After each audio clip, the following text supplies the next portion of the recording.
नमस्कार दोस्तों, आप सभी का मेरे नए वीडियो में स्वागत है। और आज हम जानेंगे नवरात्रि के चौथे दिन माँ के किस रूप की पूजा की जाती है। तो दोस्तों, नवरात्रि के चौथे दिन माँ के कुष्मांडा स्वरूप की पूजा अर्चना की जाती है। दोस्तों, आज नवरात्रि का चौथा दिन है। नवरात्रि का चौथा दिन माँ कुष्मांडा की पूजा को समर्पित होता है। आइए जानते हैं नवरात्रि के चौथे दिन की कथा। चैत नवरात्रि के चौथे दिन माँ कुष्मांडा की पूजा की जाती है। इस साल माँ कुष्मांडा की पूजा 12 अप्रैल को की जाएगी और आज ही 12 अप्रैल है।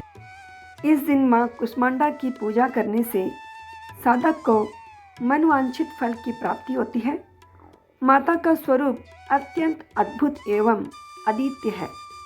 उनके 8 हाथ हैं, जिनमें कमंडल, धनुष बाण, कमल, अमृत कलश, चक्र और गदा है। अष्टभुजा माता के 8वें हाथ में सिद्धि और निधि जपने की माला है। तो चलिए जानते हैं कुष्मांडा देवी की कथा। माना जाता है कि सृष्टि की उत्पत्ति से पूर्व जब चारों ओर अंधकार था और कोई भी जीव जंतु नहीं था, तो माँ दुर्गा ने इस अंड यानी ब्राह्मण की रचना की थी। इसी कारण उन्हें कुष्मांडा कहा जाता है। सृष्टि की उत्पत्ति करने के कारण इन्हें आदिशक्ति नाम से भी अभिहित किया जाता है। धर्म से जुड़े विशेषज्ञों के अनुसार माँ कुष्मांडा की पूजा अर्चना हमेशा शांत मन से की जानी चाहिए। इस पूजन के लिए पीले फल अर्पित करें, पीले ही फूल चढ़ाएं, पीला वस्त्र भी माता को भेंट करें, क्योंकि यह रंग माँ को बहुत प्रिय है। वही माँ कुष्मांडा का प्रिय भोग मालपुआ है, जिसे बनाकर माँ के चरणों में अर्पित करें। और इस दिन भक्तों को माता की विशेष कृपा पाने के लिए गहरे नीले रंग या फिर बैंगनी रंग के कपड़े पहनकर पूजा करनी चाहिए, जिससे घर में समृद्धि आएगी और माता की कृपा बनी रहेगी। आइए जानते हैं कुष्मांडा माता के कितने नाम हैं। ये अष्टभुजा देवी के नाम से भी विख्यात है। तो आइए जानते हैं कुष्मांडा माता की पूजा कैसे करें। नवरात्रि के चौथे दिन माँ कुष्मांडा की पूजा आराधना की जाती है। नवरात्रि में इस दिन भी रोज की भांति सबसे पहले कलश की पूजा कर माता कुष्मांडा को नमन करें। इस दिन पूजा में बैठने के लिए हरे रंग का आसन का प्रयोग करना बेहतर होता है। देवी को लाल वस्त्र, लाल पुष्प, लाल चूड़ी भी अर्पित करना चाहिए। माँ कुष्मांडा 8 भुजाओं वाली दिव्य शक्ति धारण माँ परमेश्वरी का रूप है। मान्यता है कि माँ कुष्मांडा की पूजा करने से आपके सभी अभीष्ट कार्य पूर्ण होते हैं।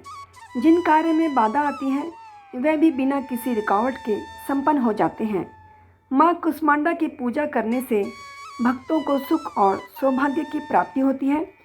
देवी पुराण में बताया गया है कि पढ़ने वाले छात्रों को माँ कुष्मांडा की पूजा नवरात्रि में जरूर करनी चाहिए। माँ दुर्गा उनकी बुद्धि का विकास करने में सहायक होती है। आइए अब जानते हैं माँ को क्यों कहते हैं कुष्मांडा। देवी कुष्मांडा की महिमा के बारे में देवी भागवत पुराण में विस्तार से बताया गया है। माँ दुर्गा के चौथे रूप ने अपनी मंद मुस्कान से ब्राह्मण की उत्पत्ति की थी, इसलिए माँ का नाम कुष्मांडा देवी पड़ा। ऐसी मान्यता है कि सृष्टि के आरंभ में चारों तरफ अंधियारा था और माँ ने अपनी हल्की हंसी से पूरे ब्राह्मण को रच डाला। सूरज की तपिश को सहने की शक्ति माँ के अंदर है। ऐसा है माँ कुष्मांडा का रूप। माँ कुष्मांडा का स्वरूप बहुत ही दिव्य और अलौकिक माना गया है। माँ कुष्मांडा शेर की सवारी करती है और अपनी 8 भुजाओं में दिव्य अस्त्र धारण की हुई है। माँ कुष्मांडा ने अपनी 8 भुजाओं में कमंडल, कलश, कमल, सुदर्शन चक्र धारण की हुई है। माँ का यह रूप हमें जीवन शक्ति प्रदान करने वाला माना गया है। अब जानते हैं माँ कुष्मांडा का भोग। माँ कुष्मांडा की पूजा में पीले रंग का केसर वाला पेठा रखना चाहिए और उसी का भोग लगाएं। इसके साथ ही देवी को मालपुआ और बतासे भी चढ़ाने चाहिए।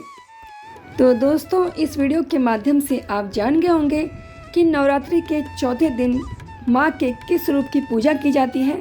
और अगर आपको ये जानकारी अच्छी लगी है तो वीडियो को लाइक शेयर कमेंट कीजिए। और अगर आप मेरे चैनल पर पहली बार आ रहे हैं तो चैनल को सब्सक्राइब कीजिए। फिर मिलूंगी नई जानकारी के साथ, तब तक के लिए गुड बाय, टेक केयर, जय हिंद, जय भारत।